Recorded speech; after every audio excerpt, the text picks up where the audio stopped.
ശക്തിയായി കണ്ടു. അത് ഭാരതത്തിന്റെ സമ്പന്നതയായി കണക്കാക്കി നാനാത്വത്തെ വിജയിപ്പിച്ച് അതിൽ നിന്ന് ഐക്യം സൃഷ്ടിച്ച മഹാത്മാവിന് നന്ദി അർപ്പിച്ചുകൊണ്ട് ഞങ്ങൾ ആരംഭിക്കുന്നു.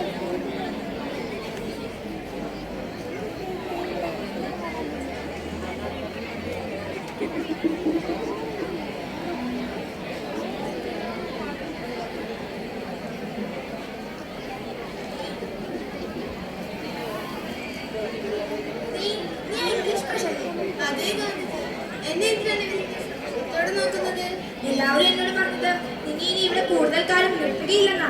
അങ്ങനെയൊന്നുമല്ല ഗാന്ധി.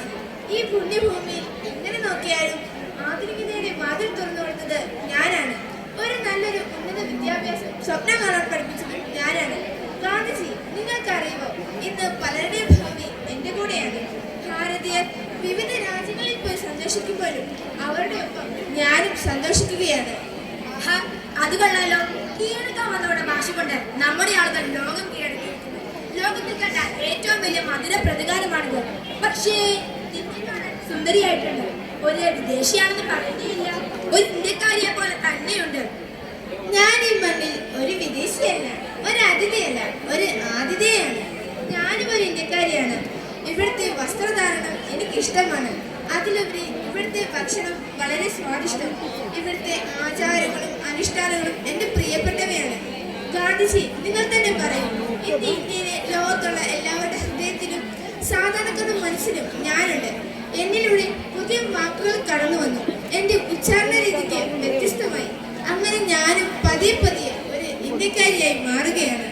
ഞാൻ സന്തോഷവാനാണ്. എൻ്റെ മനസ്സ് നിറഞ്ഞു. നിന്റെ കൂടെ എൻ്റെ ആളുകൾ ലോകം കീഴടക്കട്ടെ. ഇംഗ്ലീഷ് ഭാഷ അവരെ കൂടുതൽ കൂടുതൽ ഉയരങ്ങളിലേക്ക് എത്തിക്കട്ടെ.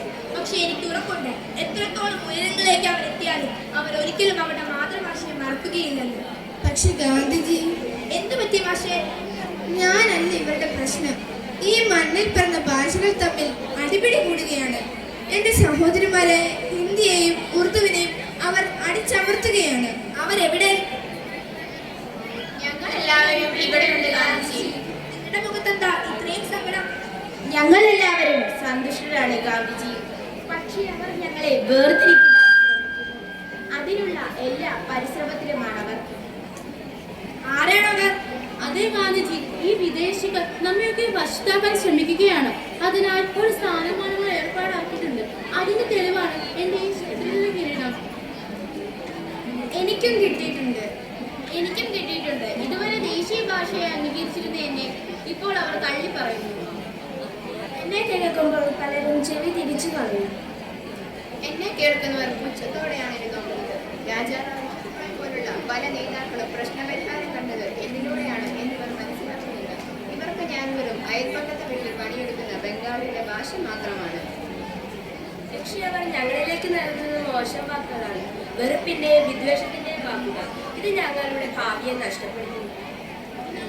സ്നേഹത്തിന്റെ ഭാഷകളാണ്, കരുതലിന്റെ വാക്കുകളാണ്. അത് ഞങ്ങൾ കൂടുതൽ സന്തോഷവതികളാക്കും. എന്തൊരു കഷ്ടമാണിത്. നിങ്ങളെ സംരക്ഷിക്കാൻ ഇവിടെ ആരുമില്ലേ? നമ്മുടെ ആളുകൾ ലോകത്തിന്റെ നെറുകയിലെത്തുമ്പോൾ ഏറ്റവും കൂടുതൽ സന്തുഷ്ടരാവേണ്ടവരല്ലേ നമ്മൾ? ജ്ഞാനത്വത്തിൽ ഏകത്വമാണ് നമുക്കുള്ളത്. അല്ലാതെ ഭാഷകളുടെ പേരിൽ അടിപിടി കൂടുകയല്ല വേണ്ടത്. ആരുമില്ലേ നമ്മുടെ ഇന്ത്യയുടെ ആത്മാഭിമാനം കാത്തു സൂക്ഷിക്കാൻ?